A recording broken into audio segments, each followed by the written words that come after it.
We've got an Argentinian tactic for you today. Let's check it out. Ramón Díaz, or El Pelado if you'd like, is a former Argentinian footballer turned coach, having won several titles with River Plate years ago, is now in charge of Vasco da Gama. We are taking a look at, as far as I can tell, the Vasco da Gama 4-3-3 that he is employing right now. This is from RPJ Football. There is a ton of information on the Steam Workshop where I found this from.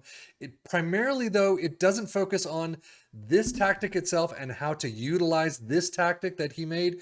It is basically how Vasco da Gama plays and how they switch around from 4-1-4-1 or 4-3-3 to kind of a 3-4-3 formation. There is several screenshots. There is a video that he likes to create, which probably goes a lot more in depth into this, kind of similar to what we're doing now, but he is going to go more in depth in his video. This is basically just us taking a holiday for the entire season, seeing how it does for our three teams of Liverpool, Aston Villa, and Ipswich Town in the Championship. And yeah, see how they do. So with that said, we're going to go straight into the Premier League and see our two teams.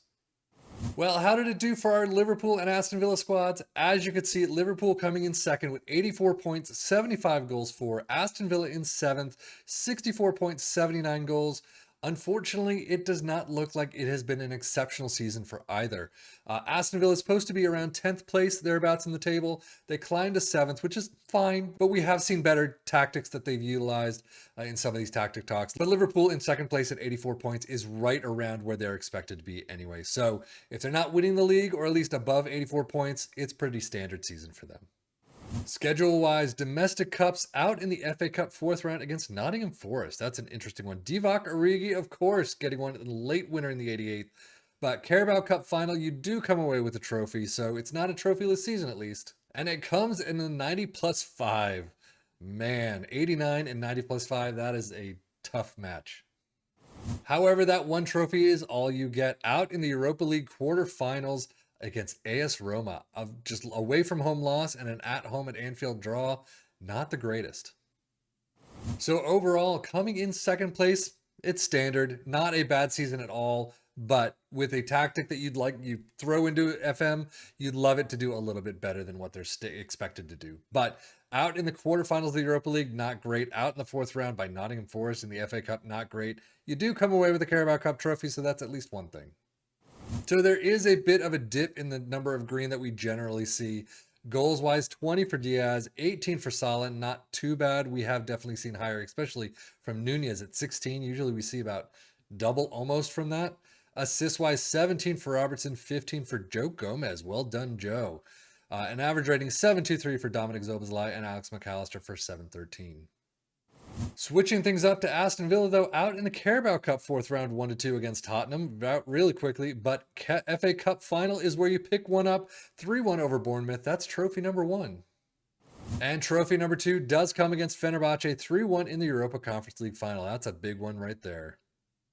So overall, Premier League, not the greatest at 7th place. We've definitely seen better. However, Conference League winner, FA Cup winner, Carabao Cup, yeah, whatever. But still, these two trophies right here make it a pretty good season overall.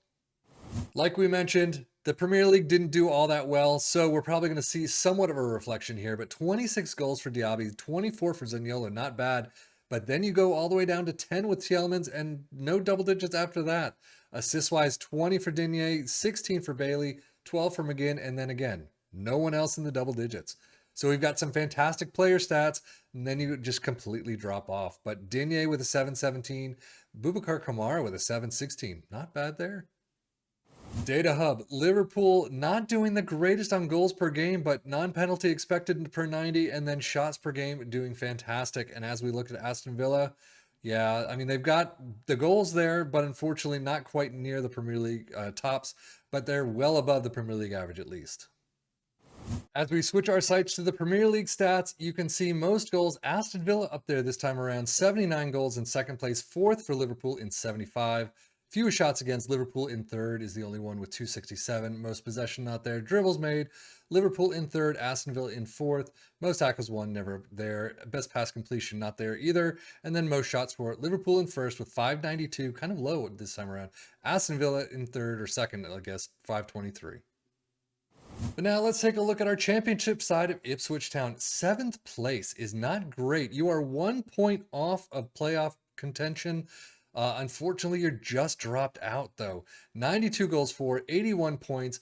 Actually, if you took control of this and were able to get at least one more win out of a loss, then you've got fifth place right there and definitely in playoff contention. Could possibly get playoffs. I mean, you got a tough group there, but still. Overall, we've seen them do better. This tactic seems to have just dropped them out just a bit. But again, this save is going to be completely different from your save, completely different from someone else's save. So anything can happen. But seventh place for us, we have definitely seen better. Domestic Cups, unfortunately, they did not get too far in either. Tottenham in the second round dropped them out, and then in the fourth round of the FA Cup against Leeds. So overall, this didn't work all that well for Ipswich Town. Seventh place in the championship side. FA Cup, Carabao Cup out pretty quickly. Yeah, we've definitely seen better for them. Squad-wise, I mean, that actually doesn't look too bad for them, but 13 goals for Hurst is definitely on the low side. Assists, 23 for Leif Davis. Now that's a player right there. All the way down to 13 for Connor Chaplin. Average rating 721 for Leif Davis. He is definitely a player you need to keep on that team.